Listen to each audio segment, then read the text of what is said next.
We're still on to ASU morning, this beautiful morning, and to all of our viewers around the world, those watching us on DSTV channel 392, Star Times Terrestrial channel 127, Free TV channel 507, UHF channel 38, and to those also listening to us on ASU Radio 93.5, you're welcome. Today is a public holiday, of course you know, here in Nigeria, and it's Eid al-Mawlud, a day set aside to commemorate the birth of the Holy Prophet, Muhammad sallallahu alayhi wa sallam. On this segment of the ASU morning, we're being joined by two Islamic scholars. We have the pleasure of having Ustaz Yahya Al-Yulawi, the Chief Imam, Area 10, Jumaat Mosque. He's also Director, Nurul Yadin Foundation and Life Camp. Sir, you're very much welcome to the station. Thank you so much. All right, and we also have Dr. Abdul Wasiu Fasusi, Department of Islamic Law, University of Abuja. Thanks for coming, sir. I'm happy to join you for this program. Thank you so very much. All right, so first of all, can you bring us up to speed as to the significance of this important day in the Islamic calendar? A'udhu billahi minash shaitanir rajim. Bismillahir rahmanir rahim. We thank Allah for the lease of life to witness this year. Usually in the lunar month, the commemoration of Maulid Nabi comes in the month that is called Rabiul Awal, the 12th lunar, the 12th day of that lunar month. Let me say categorically that it is not all denomination of Muslim society that believe in the commemoration. We have that basic divergent view. We have the protagonist and the antagonist. People who have the view that what concerns them is what Allah commanded in the Quran and what has been exemplified by Prophet Muhammad. Anything falling short of that, they are less concerned about it. These are the antagonists of celebration of Eid al-Mawlid. They also said that during the lifetime of Prophet, he didn't celebrate his birthday. The only thing he did was that on Mondays he was fond of, conducting fasting. When he was asked, then he said, on that Monday, Yawma wulidtu fihi. That was the day I was giving birth to. So I used that day to thank Almighty Allah. So for the form that it takes in the present day has never happened, even after 300 years when Prophet died. So for the antagonists, that's their view. They don't see it as part of religion. For the protagonists of Maulid Nabi, they said, look, the coming of Prophet Muhammad has come to clear all the things that remain unclear before him. So he's worthy of celebrating. His coming is like a breakthrough to all darkness. So and the embodiment of what he has given to the world is as good as emancipating the world from the somewhat slavery status. So for that reason, it's worth of being celebrated. Whether it is right or not, it has come to stay because it has gained a prominent position, and Muslims cannot be stopped from doing that, particularly the protagonists of that program. So the significance stem on not just the merry-making about Eid al-Mawlud, but to try to emulate the adventures of Prophet Muhammad, his virtues, his values that are capable of solving societal problems. For example, there are 12 things to discuss the life of Prophet Muhammad in a laconic term, because it wasn't just a religious leader, he's an emperor. He led people, most especially when he migrated from Mecca to Medina. In that community, we have all classes of people. We have the Muslims, the non-Muslims, the Jews, the Christians, the Haus, the Hazraj. He led them, and everybody's rights were given to them, regardless of their faith and their cultural background. Like we're having it in Nigeria, which is a multicultural, society. The fact that a particular person of a given faith is in the mantle of leadership should not, allow that office to mislead him and deprive other, tribes, faith people their own rights in that society. That has not been learned from Prophet Muhammad. Prophet Muhammad, succeeded in his leadership because his leadership was based on integrity and amana. What I mean amana, I mean trust. What I'm trying to say is that for somebody to succeed as leader, you must look into his track record. Before Prophet reached the age of 40, he became prophet at the age of 40. He was known in the entire Mecca as Al-Amin. Al-Amin means a trustworthy fellow. So, in fact, let me quickly tell us one thing. At a point when the Holy Kaaba was under renovation, they shifted the black stone to a particular place. After the renovation, they want to replace it back. So it becomes a thing of argument among the clans of the Quraysh in Mecca. because they knew that whoever that succeeded, which clan succeeded in replacing that thing, the honor and the history will be there forever. So it was a thing of argument. So at a point in time, after 4 days, they now resolve, all the elders resolve that, because we have different entrance to the Kaaba. They said, whoever that comes from this Babu Salam, whatever it says will be our resolution. Before they concluded that agreement, the next person that came from that door was Prophet Muhammad. At a tender age, it wasn't the Prophet then. So all of them shouted, Al-Amin, Al-Amin, trustworthy fellow. He worked with his first wife, Nana Khadija. He was so sincere that if Khadija directed him to sell a commodity at 20 naira, Prophet will sell it at 100 naira. Unlike we, the present, Muslim of today, Prophet will credit the entire 100 naira to his boss. Because I wonder today, people call themselves Muslim. You ask somebody, a owner of a building, will ask them, sell this house for me, 10 million. They will go and sell the house at 35 million. And then they will give the owner of the building 10 million. They that didn't own the building will have 35 million. How do we justify equity with that? We must have a track record and see leadership as a place of amana, that you hold people accountability, and accountability are awaiting you in the sight of God in the day of Qiyamah. Well said, Doctor. Well said. I had wanted to ask Ustaz Yahya to tell us where he stands, when you talk about the antagonist. Thank you so much. Thank you so much. So let us know where he stands. You see, we are not here to support or be against celebrating Eid al-Mawlud. Rather, we are to look at the lessons, because we were asked to emulate and copy his lifestyle. لَقَدْ كَانَ لَكُمْ فِي رَسُولِ اللَّهِ أُسْوَةٌ حَسَنَةٌ. You have an example way of life in the Prophet ﷺ. This is the command. And if we are to look at it, it is a controversial issue among the scholars of Muslim scholars. So we are to look at it from, yes, as the doctor says, if you are a husband, you have a very good example from the Prophet ﷺ. He has a very good husband to his wives. And if you are a leader, you have a very good example to copy from the Prophet Sallallahu Alaihi Wasallam. Likewise, if you are a businessman, you have something. When he was, before the prophethood, he was a businessman, and he has been a very good one, to the extent that he was nominated or been attracted by the richest woman at that time. Yeah. Likewise, if you are let's say, in your childhood or a youth, he has been an orphan. So any situation, yes, he has been an orphan, and at the time, let's say around 6 years of his age, his mother also died. So you see, he has undergone so many stages and situations that we as Muslim, we can have something to learn. There are so many lessons. He is a selfless service provider. He's a peace promoter. After migrating to Mecca, to Medina, the first thing he did after building his mosque is to make sure that he linked the brotherhood between the Meccans and Medinans, that is Muhajirun and Ansar. And that one has worked more than even the blood relationship that is taking place now. And we have a very good example of forgiveness and tolerance.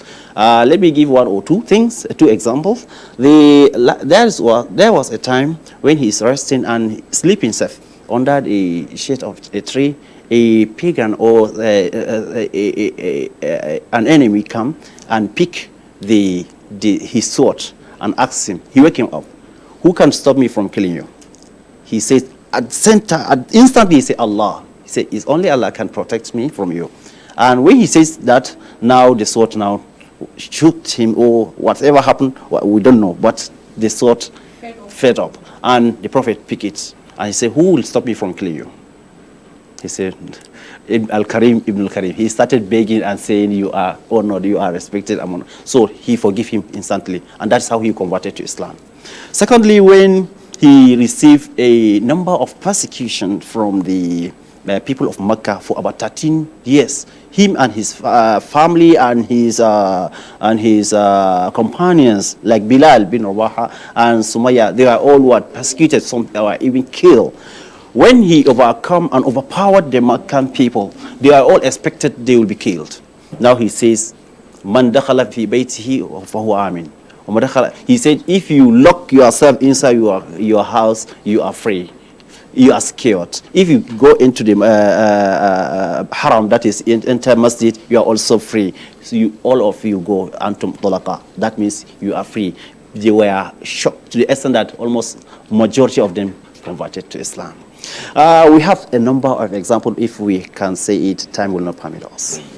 So my question, Doctor, is Nigeria at the moment needs peace more than we've ever needed it, and unity amongst us. So how do you suggest that Muslim faithful celebrating this day can indeed foster peace among their neighbors and their communities, using all the objectives of such a beautiful Thank day? you so much. You know the problem we're having? We're having problem of lack of knowledge and ignorance among our people. Many people out there, let me speak within people in Islamic faith. Many people claim that they are Muslim, but they don't know what it takes to be a Muslim. The bedrock of Islam is to seek for knowledge. Allah said this, a particular, form of legislation is an abstract one. We call it Hadith al-Qudsi. Direct line between God and Prophet Muhammad. He will communicate to him. Say this, I'm giving you this directive. In one of those direct line, Allah subhanahu wa ta'ala told Prophet Muhammad, tell your ummah, the bedrock of Islam is fa'arifuni. Tell them to know me. Let them find about who is God and know how to worship me before they can worship me. If they do not know, they cannot succeed in worshiping me, because the totality of man's life, your way of your daily bread, what you do for living, your pure act of worship will be put together to summarize what your life is all about. All of them will be taken together as act of worship. Your ways of daily bread will also be given a reward. Haven't we seen people on the street barricading the highway with their guns and be taking away people's property illegally from them, simply because they want to find a way of, feeding them the means of life? So as much as they will record sins and punishment for them, so also people who are looking for their source of survival from a legitimate way will be given reward. But many people are in several facets of life. They don't understand what Islam says they should do, how they should do it. Concerning unity, the law is very clear. Islam preached unity. Prophet Muhammad, as the second source of Islamic legislation, preached unity. Let me quickly remind us. There's a popular statement credit to Prophet Muhammad. The embodiment of statement, we call it hadith. It could be by words of mouth, by his action, and what we call a takrir, silent approval. There are certain things that are good. Prophet may not do it, but when he sees you doing something, if it doesn't have any negativity, he may keep quiet. His quietness in that circumstance is an approval that you can do that thing, if you so wishes. So in one of his clear and express statements, he said, Man kana yuminu billahi wal yawmil akhir. Whoever believes in Allah and that a day is coming for accountability, that's the day of judgment, falyukrim jarahu. That person should honor his neighbor. You shouldn't harm your neighbor. You should be good to your neighbor. I mean, when you are like I said, Maulud Nabi, it's not just about the merry make, it's not about celebration. It's about your ability to emulate. Because like my Imam said, what Allah preferred Prophet to in a verse in the Old Quran, Allah said, look, the relationship you have with Muhammad, Prophet is not a father to any of you. He's never your uncle. The relationship you have with him is that he's the messenger of God who has been sent as the seal of the prophet to come and give you a syllabus on how to live your life. In another verse, just like my Imam said, Allah said the best example has been embedded in Prophet Muhammad for you to copy. And I tell you, one of those things is that as a leader, Prophet was decisive. He knew when to talk and when to make actions. He has just mentioned that he constructed his mosque when he went to Medina. You know what he did? He himself pulled down his garment. He carried the implement and dug the foundation by himself. So much that when anybody visits that incident, you won't be able to differentiate between the prophet, the most loved one by God, the best of mankind, as described by Islam, with every other common Muslim. But our leaders, what are they doing? They want to show that they are boss. That is against the principle of Islam. And I'm talking vehemently to those who are Muslim among them. Although the value of Prophet Muhammad is about faith, it's universal. So a leader must lead by example. It's servantship. The Prophet said, a leader of a group is their servant. You act as servant to fulfill all righteousness. The fact that somebody is not within your faith does not mean that you deprive him his right. Give everybody their right. Everybody should be equal before the law. Let me quickly tell you, from the point of criminal adjudication, there is an incident that happened during the lifetime of Prophet Muhammad. One Fatima bint Qurayza committed theft And you know the punishment for theft under the penal code is amputation. Once the commodity is stolen, we reach what we call the minimum requirement. It's not every form of commodity that is stolen. For example, somebody just stole a tuber of yam. If you look at the value, it's not up to what we call an nisab. You don't amputate. But what that woman stole that time, or Prophet Muhammad, reached that, amputation. The Quraysh, and you know by amputation, once you amputate somebody, it's self-explanatory to tell the old world that this person is an ex-convict. So they thought it will affect the image and the personality of the Quraysh. They went and sent some delegates to Prophet Muhammad that he should mitigate that punishment and that woman be punished with alternative measure of punishment so that it will not ridicule the character of their clans. Just like many people do in Nigeria today, they go back door and then turn the judiciary. They pronounce what judiciary should say, what the law should be, which is not the actual representation of the fact and the law. You know what they did? They visited Prophet Muhammad before Friday. The next Friday that follows it, Prophet stood up in the pulpit in delivering sermon on Jum'ah Day. He said, those of you, in Jum'ah we say, the Imam will say, are you Anas, all mankind? That's how he addressed them. Those of you that came to meet me on the mitigation of Fatima bint Khuraiza, the people that lived before you, what ruined them was that when a common man misbehaved and disobeyed the law, he will be punished accordingly. But when notable men misbehave and disobey the law, they scot free. For that singularity, Allah punish them. In Nigeria, law does not capitulate notable ones. They go on a wrong highway, traffic way, they abuse officers, they can do anything. Their children will say, you don't know my father, this and that. Law is not meant for them. That is not land for Prophet Muhammad. Prophet said, in Sarakoti Fatima bint Rasul, Lakotaitu idea. If Fatima, because you also have a daughter that survived him out of the 7 children, named Fatima. If that my direct daughter, Fatima, commits theft today, I will amputate her hand. That to tell you the sense of equity and justice that we learn from Prophet Muhammad. He preached peace absolutely, regardless of faith. Because you don't have a paradise to avoid anybody. You don't have hellfire to put anybody. The creator of that person will decide where the person goes. Beside Islam, say, La ikra fi din. Quran chapter 2 verse 256. No compulsion religion. Let everybody choose whatever religion they face in.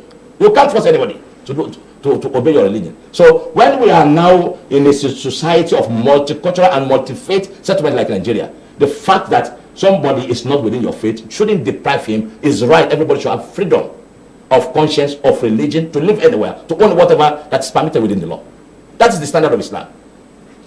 Thank you very much. Imam, Yes. you want to add something to what you said? Yes. You see, that is why Islam prevailed and overpower almost everywhere when immediately after the departure of the Prophet ﷺ. Because majority of where they have conquered and where Islam reached is not by sword or by fighting. It's the way and manner the Prophet ﷺ display and exhibit, and the Khulafa, that is the 4 righteous guidance caliphs, they follow his footsteps with justice, most especially Sayyidina Umar, who have put in place all the standards of modern days governorship. Anything secretariat is from Umar. Anything you see, salary earning and salary payment and everything, the one is from Umar. And this is the issue of justice. And you see, the issue of our contemporary society has to do with, after learning, let us be sincere with ourselves. The leaders and the late and the followers, let us be sincere.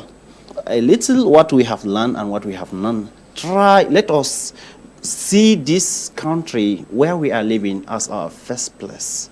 We don't have anywhere to live if everything gets damaged. Apart from that, let us link. We are, whether you like it or not, it is one of the 2 religions. The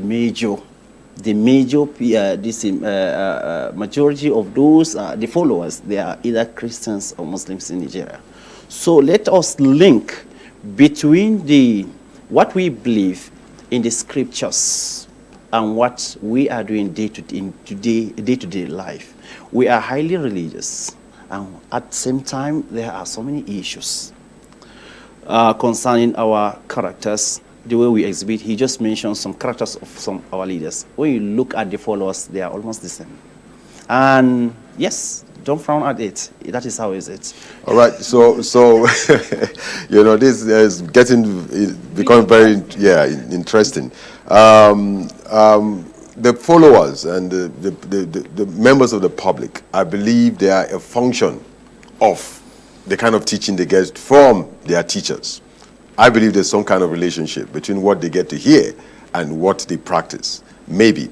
So we're going to go on a break. When we return, we will want to find out if the character, the attitude that we see on the streets of Nigeria are a reflection of what the clergy is impacting on the people. Thank you. Keep your eye.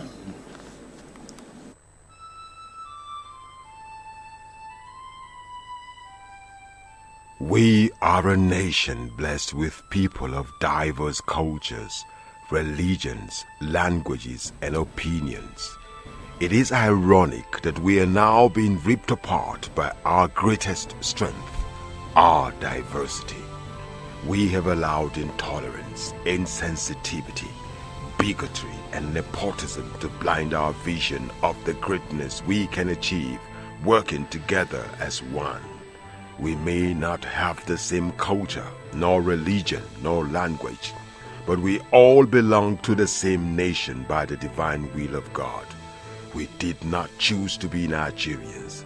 Nigeria chose us. This nation is our divine heritage, and if we open our eyes, we would realize that what divides us pales in comparison to what unites us. And by the comparison and conciliation of our differences, we will grow until our differences disappear. Our unity cannot be willed by mere declarations, nor do we get unity by ignoring the questions that beg for answers. We must celebrate our diversity and debate our differences without fracturing our unity. Our strength is not in our numbers, but in our unity, because even the weak become strong when united. Nigeria unite. This message is brought to you by Abuja Broadcasting Corporation, owners and operators of ASU Radio 93.5 FM Abuja, ASU Television Star Times Channel 127, Free TV Channel 507, and UHF Channel 38. Thank you very much. You're still watching ASU Morning right here on ASU Television. We're looking at the significance of today, Eid al-Mawlud. And in the studio, we have Ustaz Yahya Al-Yolawi, the Chief Imam, Area 10 Jumaat Mosque. He's also the Director, Nurul Yaqeen Foundation, Life Camp, Abuja. Once again, thanks for being around. Thank you. And Dr. Abdul Wasiu Fasusi of the Department of Islamic Law, University of Abuja. Thank you so very much for being here. Just before the break, we were talking about the attitude of Nigerians, the followers and the leaders as well. And we would think that, just like you said, if we have a clergy society, a clergy, a set of teachers who would impact the real knowledge on the followers, we would expect that we will not see the kind of attitude. Naturally, we shouldn't see the kind of attitude that we're seeing. Do you think there's a disconnect between what the clergy is teaching the followers today? Yes, that is what it represents. The attitude of the Nigerian leaders and most Nigerians is a direct divergence to what clergy teaches about what Islam is all about, especially on the matter of leadership. Let me say that as far as Islam is concerned, like we said often and often, the Prophet was sent to be an exemplary model in terms of pure act of worship, in terms of governance, in terms of leadership. But people only talked about him theoretically, but to practicalize what we are saying, even the so-called scholars, many scholars out there are found wanting. You know, it's an unfortunate thing, and it's an ironical situation. I have had several cases, a clergyman was found to be involved in the, altering bank documents. Now, many of them come to mosque on Jumu'ah Day, they listen to sermon. Some of them will even tell you they have this degree in Islamic matter related, but it doesn't translate to the action when it comes to. Let me discuss two things or two or three things about Prophet Muhammad which people find it difficult to practicalize at all levels. Like I said, his leadership was based on his track record. But the problem the society is also contributing is that we care about the record and the proud character of people we are electing as our leaders. Some people somehow, some way, they just gather money somewhere, looted from a particular organization, and they just resolve that, okay, what next is just to ensuring continuity of, amassing wealth. The one they've gathered before will be one of the instruments they use to assist to another place of looting public fund. That was not what we inherited from Prophet Muhammad. He was having an excellent character. And the way Allah described him is that, وَإِنَّكَ لَأُولُكَ عَظِيمٌ, you are the best of my creature in terms of attitude, in terms of everything. So that is why afterwards it was recommended as an exemplary standard for everybody. Now Prophet led unequivocally a visionary leadership. And I will start an example. After he migrated to Medina, there are three major battles that he confronted from the Meccans, because the Meccans were worried that the way Islam was gaining ground in Medina, a time will come that this man will come and attack them. So they decided to put him on defensive. That was what led to Battle of Badri, Battle of Uhud, and Battle of Khandaq. After those battles, situation remained calm. So Prophet intended to go back to Mecca to perform pilgrimage. When the notice came to the Meccan people, they all went to meet him at the outskirts of Mecca and stop him. They told him, look, we are not allowing you to enter Mecca today. We are going to sign a treaty between you and the non-believers of the Mecca. Then they had terms of that agreement. One of it is that, look, you will not perform Hajj this year. You come by next year and stay for 3 days. As you are entering, we will be vacating the city. After 3 days expiration, we will come in, then you leave. Secondly, there shouldn't be war between us and you and your camp for 10 years. 3, when a non-believer comes to join your camp in Medina, send that person back to us. But when any of your people come to us to join the kuffar, the non-believers, we will accept him. Do you get the logic? Yeah. When our people come to you, send him back to us. But if your people come, we will allow him to join us. Many companions were infuriated. They wanted to act. Prophet opposed. They said, no, let them put whatever they want to put. Let them put it there. I know the God who sent me will lead us the way. He was so patient with them. Believe me, it was less than half of the year before the Meccan betrayed the treaty. They went and blocked the caravan traders going to Syria. And that was how that treaty was suspended. Before 1 year clock, Prophet had the opportunity to come to Mecca and perform his Hajj, because he had a good vision that what is waiting for in future is more than what is happening presently. Our leaders should learn that from Muhammad and be visionary. I learned before ATM machine for withdrawal got to Nigeria. It has been used in advanced country for over 50 years. What they are preparing for their unborn generation in the next 30 years is already on ground in their nations. Our leaders are traveling there. Can't they see and learn? They only read books, but to put them in practical is a problem. Prophet was patient enough. Let me tell you a case of one woman. That woman, he was fond of putting thorns on the pathway of Prophet Muhammad going to the mosque. Yeah, it was a bit, that was his habit. On a particular time, Prophet couldn't see that thorns on the way. Then he asked about her. Somebody informed him among his companions that the woman was sick. Well, I said, is that the case? Let's go and greet the woman at home. He went there with some gifts as a sick woman. When they said, Mama, we have come to greet you. We like with that your thorns you usually put on the way. We didn't see it today. And then we said we should come and greet you. This is your gift. We learned that on record. The woman became a Muslim. He didn't preach the religion from my own background as a staff in the university, why should it take government several times to resolve as a problem? It shouldn't be. Prophet was decisive. You know what to talk and when to act. They should talk as and when due and act as and when due. They should be merciful with their subjects. People are saying it on media everywhere. How many of them, their children, attended public universities? So they don't feel the problem that common men are feeling. They don't pass through our roads. They don't feel what we are feeling. Look at all satellite settlements in Abuja. Potholes, especially during this rainy season, as if we don't have, leaders. It shouldn't be like that. I often cite an example for people. They will preach, go and eat local rice. How many of them are eating local rice? That wasn't what Prophet did. He do exactly what a common man are doing. He didn't specialize himself. He didn't isolate a special school for himself. He didn't isolate a special market for himself. How many people can go to some special market? Can all of us afford to go to next? That has not been the exemplary leadership that we preach in the mosque. That has not been the leadership that Allah ordained in us.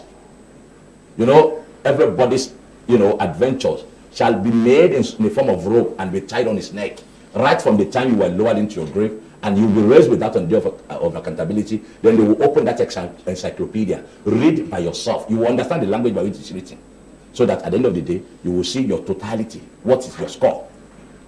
So what we are saying in a laconic term is that the preachings as ordained and as exemplified by Prophet Muhammad, we shouldn't have any reason why we should be suffering from the hands of a leader if we actually understand what leadership is all about from what we preach in our scriptures. We should see it as a thing of subject matter. We owe accountability to people. We owe accountability to God Almighty. People talk about manifesto. It's not about manifesto. We have seen beautiful manifesto before. But who has the conscience? Who are convinced? Who knows that, look, this thing, I have a big problem. Then they also lack one thing. That's why it's very difficult for them. The thing is that they don't have time to talk to God. A good leader must have the time you talk to your God in the midnight and say, oh God, my people, I hand their affairs over to you. How many of them does that? Many of them are fond of drinking alcohol. They are watching movies and then put our life at danger. It shouldn't be. We didn't learn that all of this from any of the prophets and the seal of prophet of God. All right, Chief Imam, how do we get to become doers and not just hearers? Yes, it is with the help of Allah subhanahu wa ta'ala, it will be easier. You see, the issue, as I said, is not only by just wishing. We must look at it and put it into practice. What the scripture says and come and put it in our day-to-day lives. Let me start with the clergyman. Any clergyman should know that he is a link. He is a link, or the link between Allah subhanahu wa ta'ala, the creator, and the servants and the people. So let him know that that office, he is not by only his tribe or by this thing. It's the knowledge he learned, and he is trying to transfer it. And let him know that he is interested in every single action or inaction that he is doing. This is for the clergymen. The leaders, let them know that it is a trust, and they will be asked upon this kind of trust given to them. Everything. Most especially when you instructed or you swear by Quran or by the Bible. Look at how it is highly connected, and you are now doing anyhow with that kind of swearing. It will not go free. It is a trust. That's why when Bazar al-Ghifari asked the Prophet ﷺ to appoint him as a leader, he said it is a burden. And I can see you very weak. It is a burden. وَإِنَّهَا لَأَمَانَةٌ. It is a trust. He said, leave it. So if you know you cannot take it, if our leaders know the kind of burden on their heads, they cannot be fighting on leadership. That is why in our predecessors, they are not after fighting, or in fact, they will be even assign someone running away from leadership. But unfortunately, people are looking for it. So the good leader should not be looking for it. So now let us try and see how we can put it into practice. To our followers, that is common man. You see, there are some factors and there is some gaps between what we are hearing in our mosques or in our churches and what we are doing practically. I started saying even the followers has issues. Why? Because when you look at it, it is two ways. It is two ways. The Prophet ﷺ as an exemplary leader, also he has a very trusted followers. Those who not come back and disturb him after he become a leader. And those will assist him with prayers, not by cursing, not by shouting, not by telling him how to do it and go away with millions. I'm sure you know what I'm saying. When a followers. Where are we getting the leaders? From the members, among ourselves. So this is a very good example. كيفما تكن تكن أمراؤكم. The way you are, that's how your leaders will be. All right, thank you so very much. We're going to go on a break, so when we return, we'll open up the phone lines. If you are watching us on DSTV channel 392 or Star Times Terrestrial channel 127 or Free TV channel 507, or you on UHF channel 38 or on ASO Radio 93.5 FM, you have the opportunity to call in and ask questions. That will be right after the break. Please don't go away.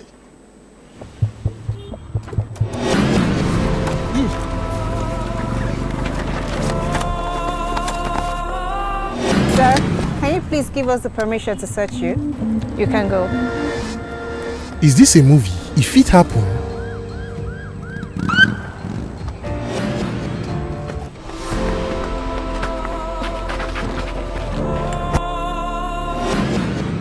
Officer, I beg carry and go station. When our Oga come, you come meet am for there. Hey, Mr. Man, I cannot do that. Tell your guy to come to our station when he returns. Am I in a movie? If it happen, Mama, please.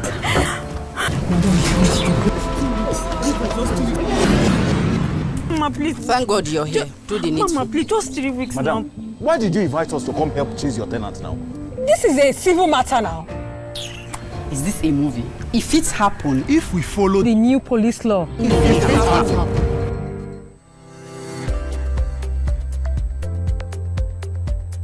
The Federal Capital Territory now has a residents engagement platform where all residents of the FCT can interact with the FCT administration.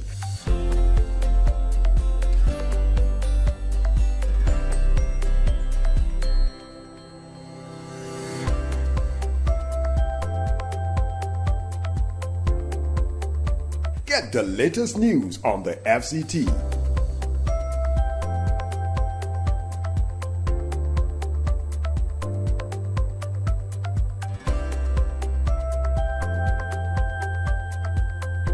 Call whenever there are emergencies and report any unwholesome practice in the capital city. You can also leave your message for the relevant SDA when you visit www.myfcta.gov.ng.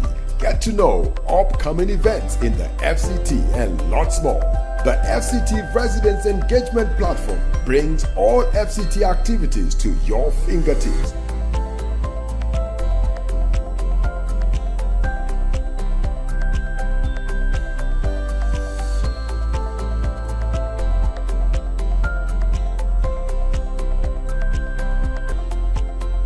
Now accessible on all devices. www.myfcta.gov.ng. Thanks for joining us once again. To all of our viewers and listeners across all our platforms, we say once again, thanks for being there. Ustaz Yahya Al-Yulawi, Chief Imam Ireten Jumaat Mosque, Director Nurul Yakin Foundation Life Camp is our guest, as well as Dr. Abdul Wasiu Fasusi of the Department of Islamic Law, University of Abuja. Both are our guests this morning as we look at the significance of Eid al-Mawlud. You can join us if you're following on this discussion. The number to call is 090-5740-8127. Once again, the number to call is 090-5740-8127. Joy. Okay. So, are you concerned? This is a question to the doctor. Now, are you concerned that with the advent of social media and the internet, a lot of those religious teachings are often watered down? And because everybody has the opportunity to air their views, we see divergent views about religious teachings that are often very sacred, especially for my generation, but we see them watered down. Does it concern you that it's not taken as seriously as it used to be? One of the unfortunate things in our own era is that social media development, there are a lot of abuses in it. Although there are a number of creditable, messages that have been passed on it, But then, many of them, you begin to wonder where's their probative value, what is their source, and the references. Everybody will just come on board and just speak whatever they like without telling you the cogency and the derivation where they got those things. That cannot be disputed. There are a lot of evils, there are a lot of abuses over there. And in fact, many Muslims, many learn their religion on internet. Many learn their religion on social media. I have attended a naming ceremony, for example, where somebody was giving a gift of twins by Allah subhanahu wa ta'ala. Then he said he read something on the internet, Asariku Wasariko. And those names were feminative, and one is for male, one is for female, without consulting, without having adequate knowledge. And then he went and printed a naming card. Sariku Wasariko. Ask me what is the meaning of Sariku Wasariko. I would love to know. So Asariku, in a simple language put in the Quran, means a male thief and a female thief. That's what he desired to name the child. So internet and social media is their teacher. Unlike in those days where if you are writing a book, you are disseminating knowledge, you have to make it black and white. Then you in your footnote, you put your reference there so that readers can go and make consultations where you got that information, whether it's correct or not. These are things that social media and internet are lacking in most cases. They just give you something, you don't know where it's coming from, you don't know the source, you don't know you don't know the probative value. So, and it went down to religious matter. In fact, there's another thing that is trending now. We now have consultants of what the Hausa people will call Bokawa on social media. People will be giving recommendations on spiritual life, on ailment. Go and get this leaf, go and get this. Say la ilaha illallah 4,000, say this. You begin to ask them, from which prophet do you learn this one? If you say la ilaha illallah 6,000 and pass it to 15 people, your day will be brighter. Where did you saw in that one? Who do you credit all those ones to? It is not la ilaha illallah that we are attacking, but for you to tie it and make it contingent that once they say la ilaha illallah 53,000, they will buy a car before the end of the week. God is a miracle, is a God of miracle, but he has his own plan and ways of doing things. So enough of those things to be, confusing people. Everybody must have a teacher who will guide you aright. Even Prophet Muhammad, he had a teacher. Beyond inspiration of God Almighty, Jibril, Angel Jibril, who is a special angel of God, visit him from time to time. He was the one that, was giving the revelation of Quran, the sacred book, to him. So in the context of theology, he was regarded as his teacher. All persons must have somebody to put him through, because these are things that has divinity. So you don't just go through social media without possessing adequate knowledge, and then you cannot give what you don't have. So in our magazine we say, remember that cohort non-habit. You can't not give what you don't have. So people should know, you should, for you to be able to go there and begin to disseminate information, then you must have what it takes to do that. Even in the course of your presentation, you give people authority. Go and search this, go and do this, go and do that. These are what we are lacking in our society. The truth is far from being, found. Let me tell you, to close it, a story of one mother who was teaching children in a classroom work. He was teaching in Islamic studies. He was teaching them hadith. And the topic, the hadith was reported on the authority of one popular transmitter, Abu Huraira. That's the name of the man. Then in the body of that hadith, what was discussed there was that there were two men. One sold land, the other one bought land from that man. In the course of digging foundation, the man who purchased the land found a pot beneath the soil. Ask what is in the pot. Raw gold. Those people were very sincere. The man said, look, I bought only land. I didn't buy gold. He now returned the gold to the seller. Said, come and carry your gold. Oh. I don't want to be held accountable for what I do not labor for in the hereafter. The one who sold the land said, no. Do I know that there was a gold in that beneath soil? I will have left it for you. I don't know it. Supposing you met snake as you are digging will you bring the snake to me and I will collect? So whatever you found there is your own. So I will not take it. The two of them rejected it. Can I do that? Can you do that? Those people listening, can you do that? Some will say, when I'm not mad, I will rush and carry the gold. That's what 95% of people represent. Only a few good ones among us. The matter was not resolved until they took it to a judge. The judge was also confused on what to do. Then the next thing, in his own wisdom, he did was that, you, the seller, do you have a child? He said, I have a child who is fully grown as a male child. You, uncle? He said, yes, I have a daughter who is also fully grown, unmarried. He said, what are my judgments that the two of your children should marry one another. You are a righteous person. You are also a righteous person. If righteous people are now giving their children for marriage, then there's going to be much production of good people in the society. And I recommend that this growth should be given to your children to let them start their life on it. What a good judgment. You know, that is what it should represent. That's what it should represent. That man, he has not seen the specimen. In law, we call it ratio decidendi. Case law. Decided case before. But because it was upright, he has wisdom. He has knowledge, very exposed. He based his judgment on wisdom, and it was right anywhere, everywhere. That is how a reasonable society that is aspiring to develop should live.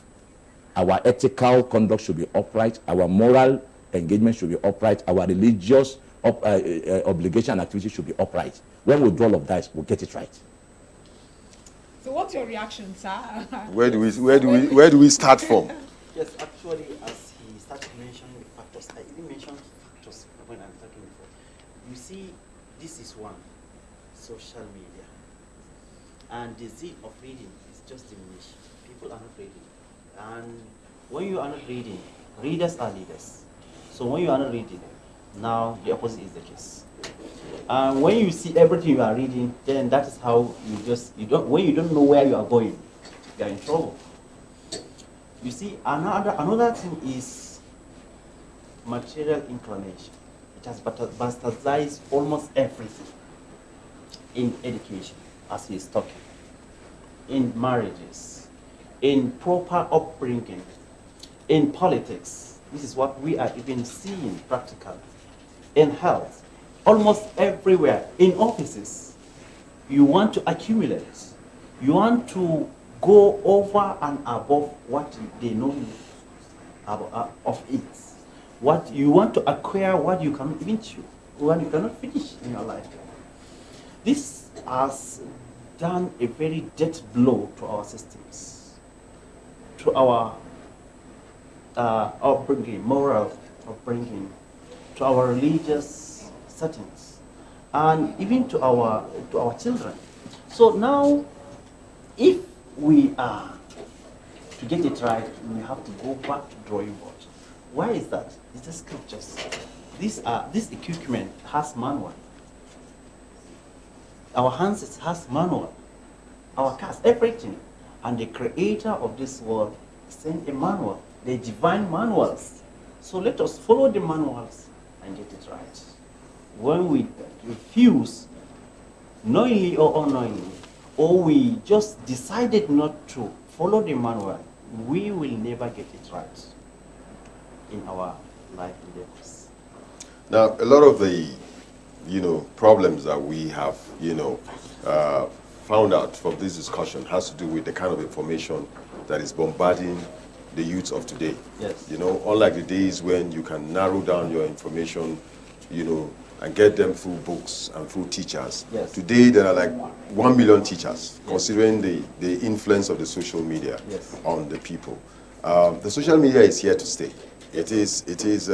We talk about globalization. It's part of the problems. Yes. The fact that someone who is growing up in New York City can mold the behavior of someone here because of the advent of the social media. Yes. That person can follow that character, follow that behavior. Yes. Today we have people that we call influencers. And that is what the young people listen to. They don't listen to their teachers. They don't listen to their imams or to their pastors. Of course. They listen to their influencers. Yes. Is there any way we can counter that by also going into the social media to put in, because where you find fake is because there's original. Can we take the original into the social media? Yes. Yes, actually, I have been frowning myself. I don't want to associate with Facebook since 2008. What happened? No. Just let me. I have changed my mind since 2014. So initially, I was just thinking it is for just young men to just socialize. So after some encounter with one American da'i, that is Yusuf Khalid, when he visited us around that time. He said we need to be up and doing, we need to challenge the situation. Is, as you said, because the good ones are not there in the social media, that's why the bad ones are trending. Yeah. So I have to create my account, and all my sermon for the past 5-6 years, every week I'm uploading my sermon. And not only me, all the scholars, all the clergymen that are trying to catch up with the new things. Because if we are updating ourselves, we are teaching them the right thing, definitely even the influencers can come to influence good things and right things. But if we allow them to be shopping with unknown, with some people you don't even know. You see, even the parenting issue, we have problem. Parents will lock their children inside their room and go and sleep, not knowing that they have 5,000 friends online in Facebook, in Instagram, and everywhere. So when you are, it is thousands of friends, and those one maybe you have 1 or 2 that are even doers, and they are experts in influencing somebody. Before you know it, you are sleeping as a dad or mom, and they were what? Browsing, finish all their time. When they reach to the school, they keep on sleeping. I encounter a child sleeping in the class. I snap him, I video him sleeping. Now I wake him up. I say, why are you sleeping? He says he slept around 1 o'clock. Some, they say 4 o'clock. And now, and look at it, he slept 4 o'clock, and now he's coming to Islamia 8:30, 8 o'clock. What can he do? It can't be possible, and it has been happening. So we should, not only clergymen, even parents, let them be updated. Let them go and catch with the social media. It has come to stay. Let them know how to not organize, monitor, and see how they can fish out the good information for their children. And the clergymen also, let them see how they can guide the youth.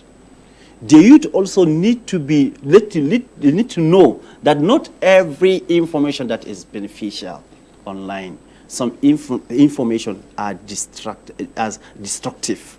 They can easily destroy someone's life. They can easily destroy. We have a very example of so many people that are influenced by this kind of thing, and they were harmed. And not only that, we should look at our friends. The friends, they are socializing online and offline. And apart from that, we should also look at the learning. Knowledge is everything. Before we come, all of us, you must know this place is knowledge. The way you are taking, the way you are arranging, the way we are putting everything, everybody is doing his thing, is knowledge. When we lack it, then we can't shoot in darkness. And we can't go. A driver, you can only give him your car when he knows how to drive. Even if it is you don't know how to drive, you can't drive the car, because you can kill someone or you kill yourself. So that is the reality. As long as we didn't get it right in education, definitely you will not go anywhere. Thank you. Doctor, yes. In psychology, there is this belief that the brain can be hijacked. So you find people behaving in a particular way, not because they want to, but because their brain has been hijacked. You realize that the same person summons courage on the eve of the new year and makes a resolution, and in 2 weeks he's back to his old resolution. So psychologists believe that there's a part of the brain that gets hijacked and makes the person to behave the same way over and over again.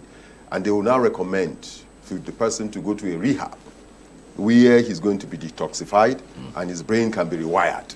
So in this situation, I see similarity with a lot of us, our brains have been hijacked by something, by a programming that either consciously or unconsciously we find ourselves into. How do we reprogram?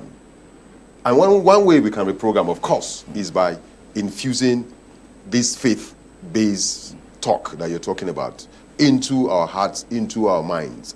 How can we reprogram the young people who are also going to be the leaders of tomorrow? Thank you so much. Let me say that a brain can only be hijacked when it's not properly programmed. Yeah. Because when you build a brain on a solid foundation, it can never be hijacked. And that's where it begins. There's that common sayings in law that something cannot be built on nothing. It will collapse. Let me tell you what it represents in the spectacle of Islam. You don't just expect that you have a successful child when the child actually comes to the world. It begins from your choice of spouse relics. Who do you intend to marry? What does it have? What is her character? What is her embodiment? Because a lot of things are hereditary. Naturally, the character of a woman can be transmitted to a child. There are prophetic traditions. The prophet said in one of his authentic narration that a nursing mother who steals in the course of nursing a child has succeeded in making that child to have scored over 70% to become a thief tomorrow. Do you understand that? Yeah. So it begins from what type of woman a man is intended to marry, what type of a man a woman is intended to marry. Where did you meet in the first place? You met at club. So she's going to produce a club-like child. But there are foundations that are, sacred. The prophet said, oftentimes people consider to get married on 4 accounts. People look at beauty. Oh, this lady is extremely beauty. I love her beauty. He's not concerned about, does he have home training? Does he have any moral conduct to talk about? He's not concerned though. It's about that beauty alone. Unfortunately, ordinary Indomie, he cannot cook. That will affect, because the totality of the diet that you give your child will translate on the workings regime of his brain and its output in general. Unfortunately, you have a wife that cannot cook. In a typical Nigerian and African, she doesn't know how to do all of these things. Expect a negative result afterwards. Prophet said, apart from that, people often married on consideration of nobility. Oh, my lady is from Emia's family, is from a Kabisi family, where is a Dangote child. They want that fame. They are not concerned about moral conduct. They are not concerned about religious ethics. Then some choose to marry their spouse on account of wealth. That is the language that is now injecting into those brain that has been hijacked now. What is the latest phone, iPhone, what are they buying now? It's now a syndrome that if you don't have it, you didn't belong to the club. Then the man you are intending to marry is living in abject poverty. If you don't have that, they have a club. You allow yourself to marry a lady on that consideration on account of your wealth, a negative result is also waiting for you. The prophet said the 4th consideration is some people marry because of religiosity. Well, this is my wife, she's a humble person, but she's committed to God Almighty. If I have, she's okay. If there are trials and tribulation, she understands. Something is awaiting you too. On what basis do you marry? Do I marry? It doesn't end there. There are recommendations that before you go for preparation for the gift of child, I mean when you want to go to the other room to pray to God to grant you a child, there are spiritual recommendations. You do ablution, you pray. In Arabic term, the prophet said, you say, Allahumma jannibni mina shaitan. Oh God, save us from handiwork of devil. Wa jannibu shaitan maraktana. If our togetherness in this other room work translate to a child, don't allow devil to overpower the child. It's sacred and defined. Once God grant that prayer, nothing will hijack the brain.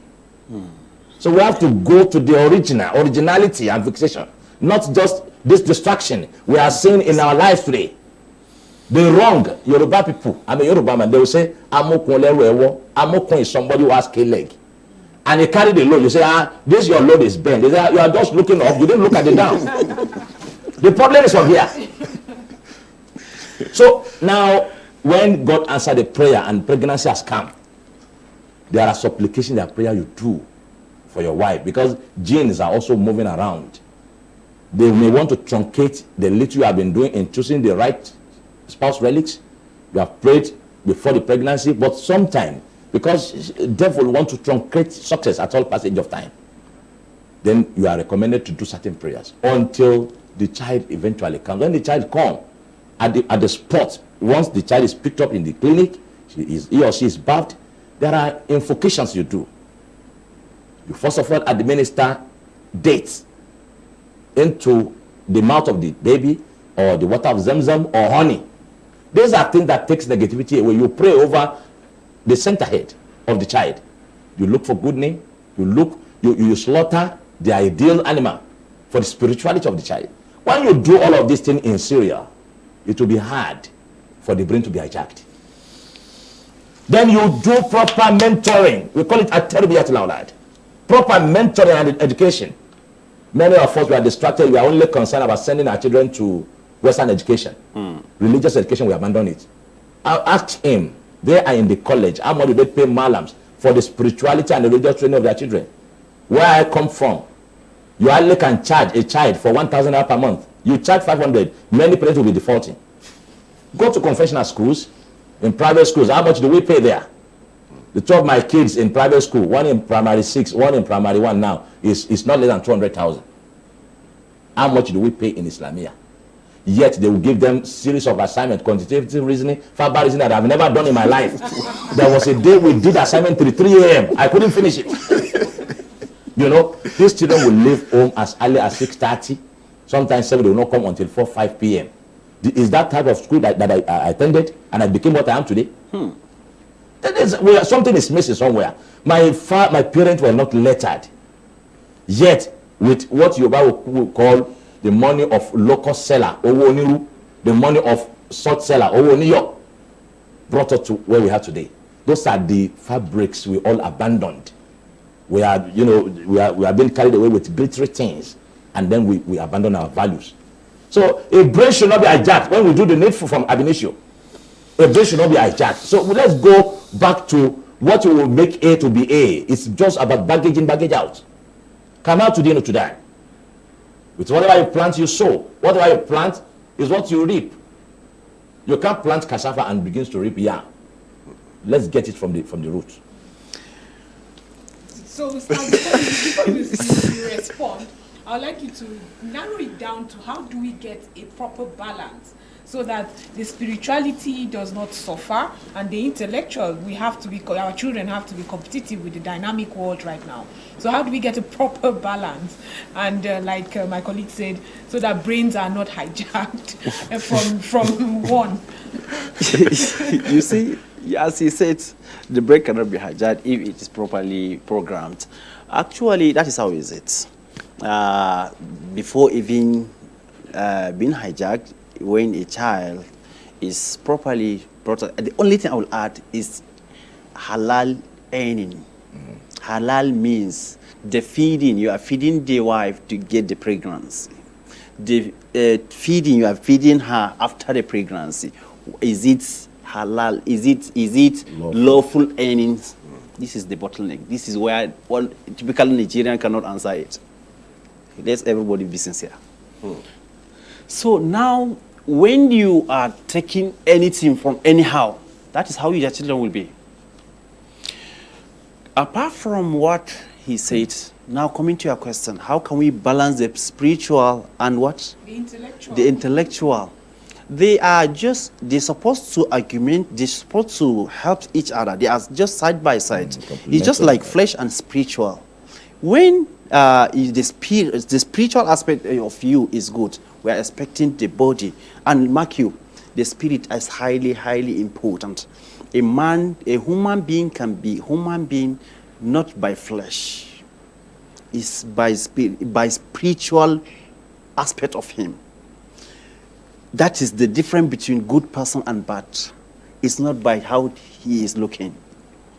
It's what differentiates the good people, the good characters and bad characters. What differentiates good people, intellectual people and mad people, and mad person.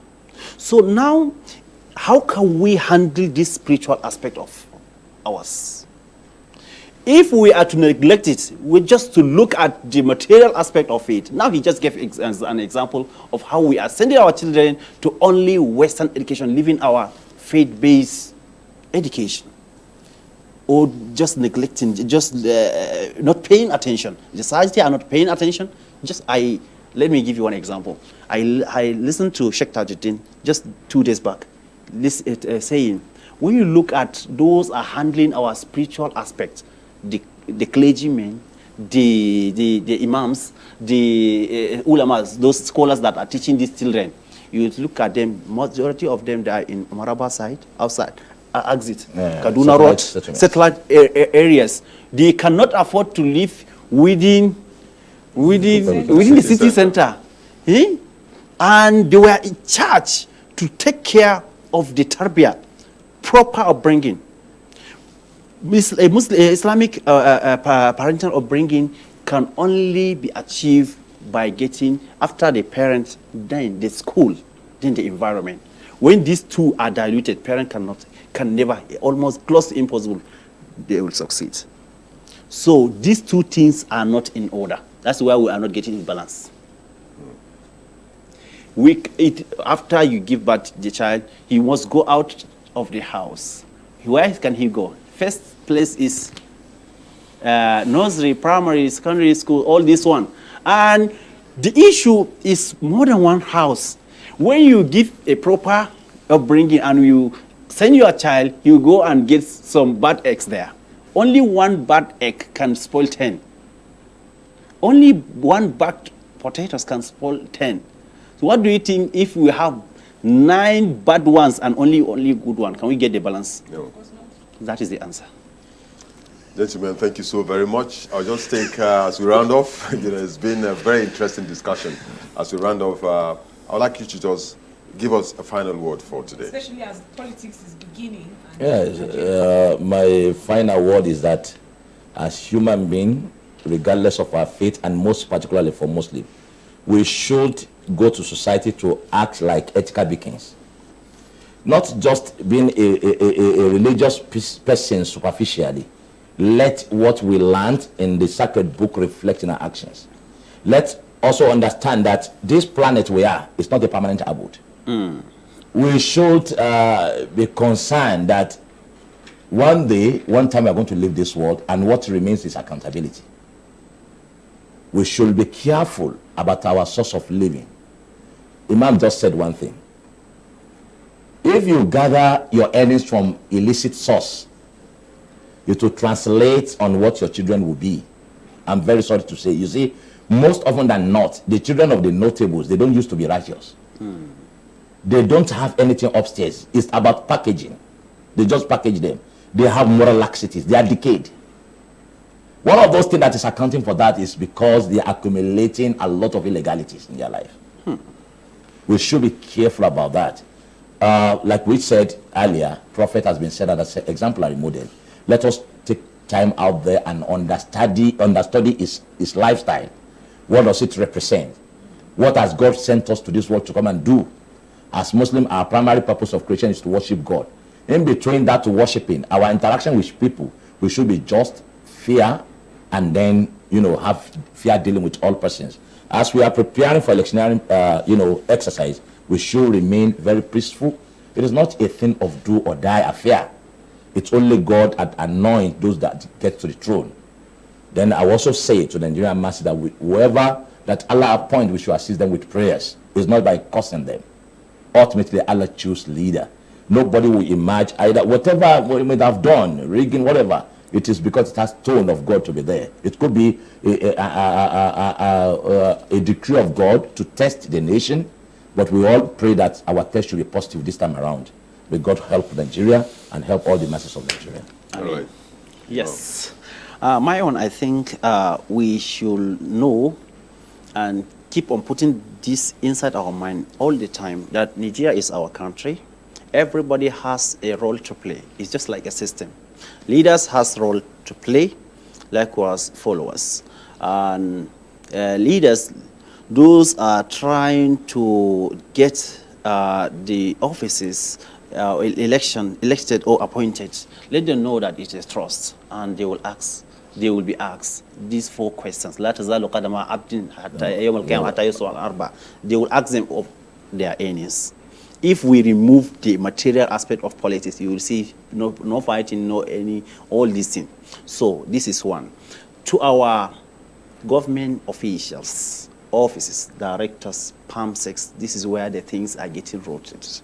So let them know that it's amana.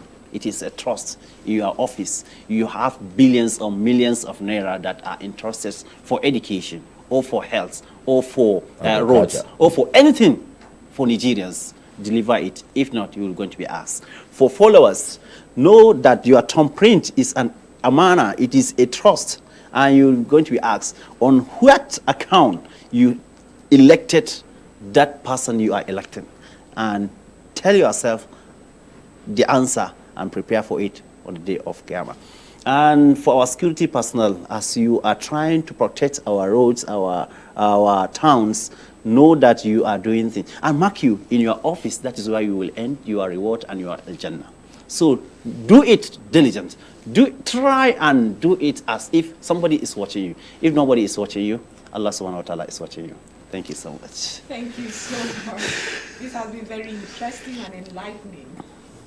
Thank you very much, gentlemen. Ustaz Yahya Al-Yolawi, the Chief Imam Area 10 Jumaat Mosque and Director Nurul Yaqeen Foundation Life Camp Abuja. Thank you so very much, sir. Thank you. for coming on the program.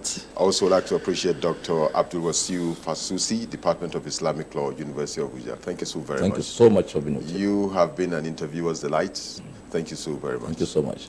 We're going to go on a break. When we return, remember the ASO morning is still on. Don't go away.